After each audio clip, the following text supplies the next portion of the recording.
사람들이 기대하는 것보다 더 많은 것을 주면 당신이 기대한 것보다 더 많은 것을 받게 된다. 미국 기업인 로버트 하프의 말입니다. 논산 훈련소에서 잠을 깨던 첫 아침이었습니다. 기상 나팔이 울리는 순간 조교들은 침구 정리와 전투복 착용 그리고 연병장 집합 완료에 10분을 준다고 했어요. 손발이 어지럽고 아수라장이 따로 없었습니다.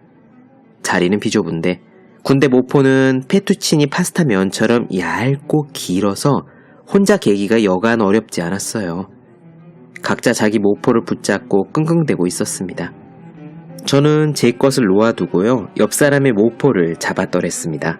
둘이 같이 하니 쉽게 접힐 뿐더러 각도 살았죠.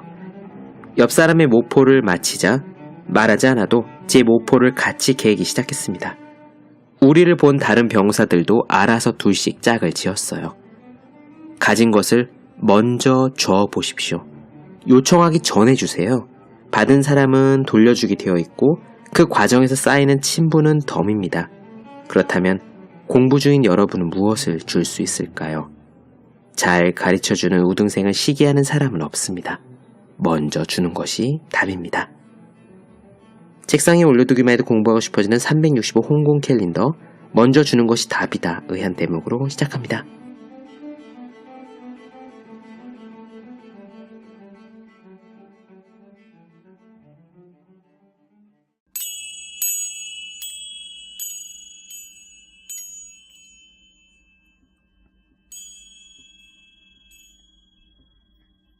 네, 안녕하세요. 본격 공부작업 팟캐스트 서울대는 어떻게 공부하는가 한지우입니다. 이육종 선생님의 골든아워 오늘 마지막 시간이에요. 이 책의 특별한 부분들에 대해서 언급을 좀 하고 싶었는데 마지막 시간에야 닿게 되네요. 3가지입니다. 우선요. 1, 2권으로 된 이 책의 2권 맨 마지막에는 인물지가 실려 있습니다. 인명사전 같은 부분이에요. 이렇게 써 있거든요.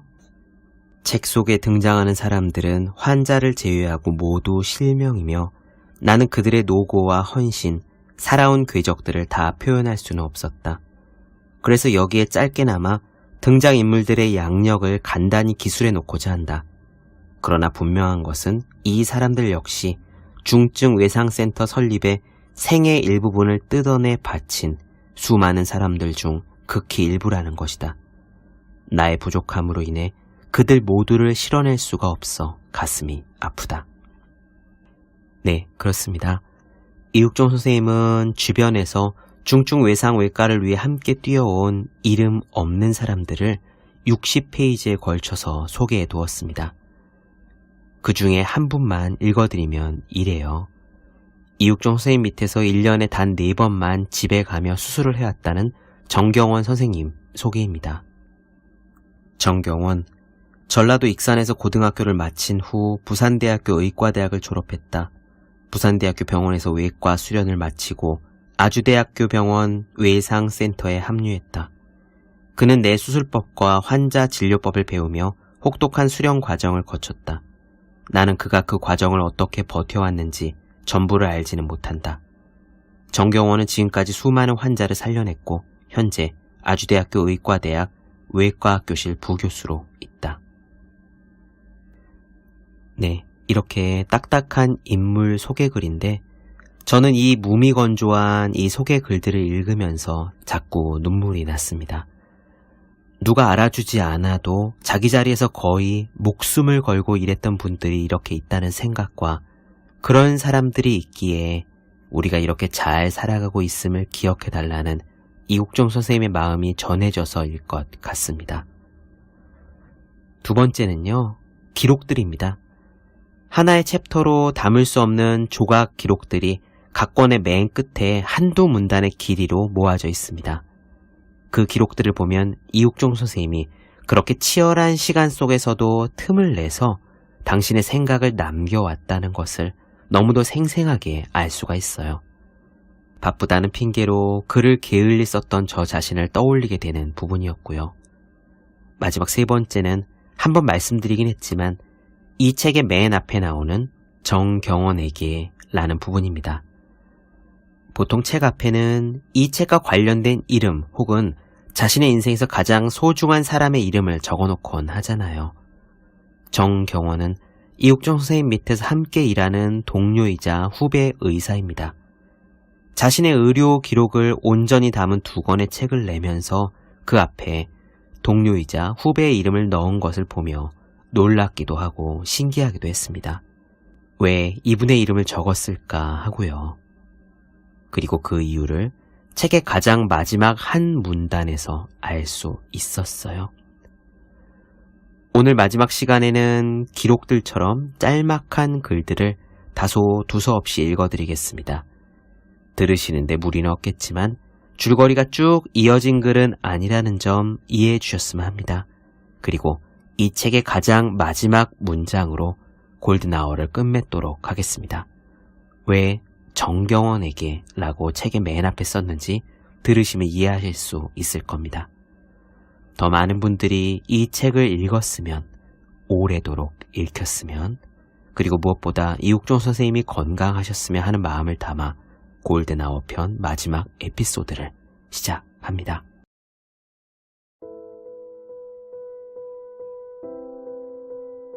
외상외과 교수들은 다른 대학병원이라면 수련의들이 할 일들을 직접 몸으로 감당하며 버텨내고 있었다. 새벽 3시에 환자에게 소변줄을 꼽고 똥으로 오염된 핏물을 온몸에 뒤집어 쓰며 수술을 했다. 우리는 지속 가능성이 없는 일을 하고 있다. 그건 나도 아는 얘기다. 그러나 내게는 이 사실을 극복해 나갈 힘이 없다. 정치권과 바깥 세상에 저녁이 있는 삶은 우리에게는 너무나도 멀고 나는 그 간극을 메울 수 없다. 중증 외상센터는 용광로와도 같다. 한번 불이 붙어 가동하기 시작하면 폐쇄하는 순간까지 멈출 수가 없다. 거의 절반쯤 죽어서 실려온 환자들이 수술을 받고 중환자실에서 인공생명 유지장치에 의존한 채 죽음의 늪에서 밤새 헤매는 곳이 여기다. 오로지 의료진만이 그 곁에서 터진 장기를 꿰매고 끊임없이 약물을 투여하고 기계들을 조작해가며 환자의 숨을 이승에 잡아둔다. 그 어느 조직이나 정부 부처도 24시간 이런 식으로 끊임없이 일하진 않는다. 나는 단 한 번이라도 중증외상센터의 세계적인 표준을 한국에 심어보고 싶었다. 아주대학교 병원 중증외상센터가 문을 닫고 한국의 중증외상센터 사업이 종료되고 나서도 다음 세대의 의사들 중에서 누군가가 다시 중증외상센터를 만들어 보려 할 수도 있다. 그때를 위해 우리가 남겨놓은 진료 기록들이 화석같이 전해지기를 바랐다. 우리의 기록들은 마치 내가 2002년 처음 외상외과 전임 강사로 발령받았을 당시에 찾았던 한 한국계 미국인 외상외과 의사가 3년간 고군분투하다가 사라지며 남긴 그 기록과도 같을 것이다. 그 당시에 나는 그 기록들을 들춰보며 외상외과가 어떤 임상과인지를 더듬어 갈 수 있었다. 이만하면 된 것 같았다. 세계적 표준을 따라가는 최상위 중증외상센터의 진료 기록을 만들어 남기는 일은 이만하면 충분하다는 생각이 가슴속에 밀려왔다. 지역구청에서 공문이 날아왔다. 외상 환자를 싣고 다니는 헬리콥터 소음에 대한 민원이었다. 나는 그 공문을 한참 들여다보았다. 기본적으로 바람을 쳐내려서 비행 항력을 얻는 헬리콥터가 어떻게 소음을 내지 않을 수 있는지 묻고 싶었다. 해결 방법은 비행 중단뿐이다. 그러면 중증외상센터는 반쪽짜리가 된다. 영국의 로열 런던 병원 외상센터에는 연간 1,500여 명의 외상 환자가 헬리콥터로 실려온다. 일본 오사카나 지바의 외상센터에도 헬리콥터로 실려오는 환자가 연간 1,200여 명을 상회한다. 민원에 시달리는 우리의 항공 출동은 기껏해야 연간 300회에 불과했다. 공문이 진정성을 가지고 소음 문제 개선을 요구하는 것이라면 차라리 헬기장을 폐쇄하라고 하면 될 것이다. 그러나 구청에서 그 책임을 지기는 싫었을 거다. 구청은 이런 공문을 보내고 기관 차원에서 알아서 정리해 주기를 바랐을 것이고, 보직자들은 이런 공문을 근거로 나를 압박했다. 공식 회의에서 제일 높은 보직자가 헬리콥터 소음 문제로 경고했을 때 나는 낮은 목소리로 답했다. 공식적으로 기관 차원에서 헬기장을 닫으시면 됩니다. 그러나 보직자들은 아무런 공식 결정을 내리지 않았다. 의료용 헬리콥터는 착륙장을 못 찾아서 헤매는데 경기도의 수많은 시청과 구청 등에서는 착륙을 거부했다. 잔디가 망가지거나 죽으면 안 된다는 것이 이유였다. 해군에서 발생한 환자를 구하러 출동했을 때 오로지 창원시청만이 선뜻 청사 앞에 잔디밭을 개방해 주었다. 대부분의 학교들도 학생들의 학습권을 이유로 헬리콥터 착륙을 거부했다. 선진국에서는 이 모든 장소가 의료용 헬리콥터 착륙장 1순위로 꼽히는 곳들이었다. 2년 만에 연구실 냉장고를 들어엎었다. 김치 외의 모든 반찬이 썩어 있었다. 쓰레기 봉투 3장을 겹쳐서 썩은 밑반찬을 덜어내 복도의 큰 쓰레기통에 버렸다. 빈 그릇을 닦기 시작했다. 1년이 넘도록 방치되어 썩은 플라스틱 반찬통에 밴 부패한 반찬의 흔적은 쉽사리 지워지지 않았다. 색깔마저 바랜 변형된 플라스틱 용기들은 모두 버렸다. 유리로 만들어진 몇 개의 용기만이 온전히 남았다. 어떤 상황에서든 제 그릇에 따라 견디기도 하고 이렇게 폐기되기도 하는 것이다. 결국 견디느냐 견디지 못하느냐는 제 역량에 달렸다. 설거지를 마치고 포개놓은 그릇들을 바라보며 나는 한참을 생각했다. 내 그릇의 크기에 비춰볼 때 나는 너무 많이 와버렸다. 나는 우리가 간신히 유지하고 있는 이 말도 안 되는 모든 것이 허상일 뿐이어서 한순간에 사라져버릴 수밖에 없다는 것을 잘 알았다.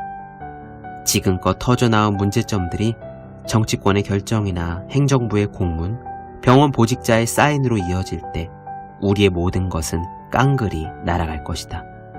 내가 목숨을 걸고 쫓아온 것은 결국 신기루였다.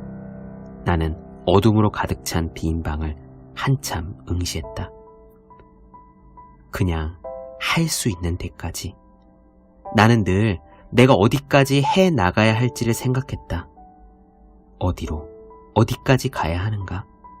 스스로 묻고 또 물었다. 답이 없는 그 물음의 끝에 정경원이 서 있었다. 하는 데까지 한다. 가는 데까지 간다. 나는 정경원이 서 있는 한 버텨갈 것이다.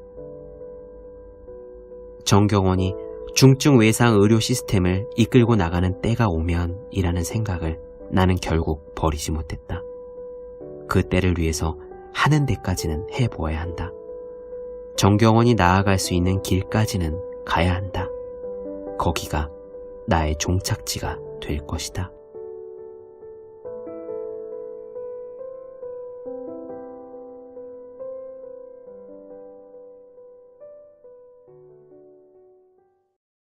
네, 본격 공부작업 팟캐스트 서울대는 어떻게 공부하는가 이육종 선생님의 골든아워 나눠드렸습니다. 더 많은 이야기가 궁금하신 분들, 질문사항 있으신 분들은 제 유튜브 채널 서울대는 어떻게 공부하는가, 네이버 블로그 생의 즐거운 편지, 다음 카카오 브런치 한주의 브런치, 인스타그램에서 해시태그 서울대는 어떻게 공부하는가 검색해 주시면 좋겠습니다. 또 학생, 수험생, 취준생, 직장인 등 공부하시는 모든 분들을 위해서 어떻게 공부하는 것이 효율적인 설명한 혼자 하는 공부의 정석, 그리고 책상에 올려두기만 해도 공부하고 싶어지는 365 홍콩 캘린더, 아직 읽지 않으신 분들은 꼭 읽어보셨으면 좋겠습니다. 분명 도움이 되실 거예요. 오늘 여기까지 하겠습니다. 전 다음 시간에 뵐게요. 여러분 모두 열심히 공부하십시오. 저도 열심히 하겠습니다.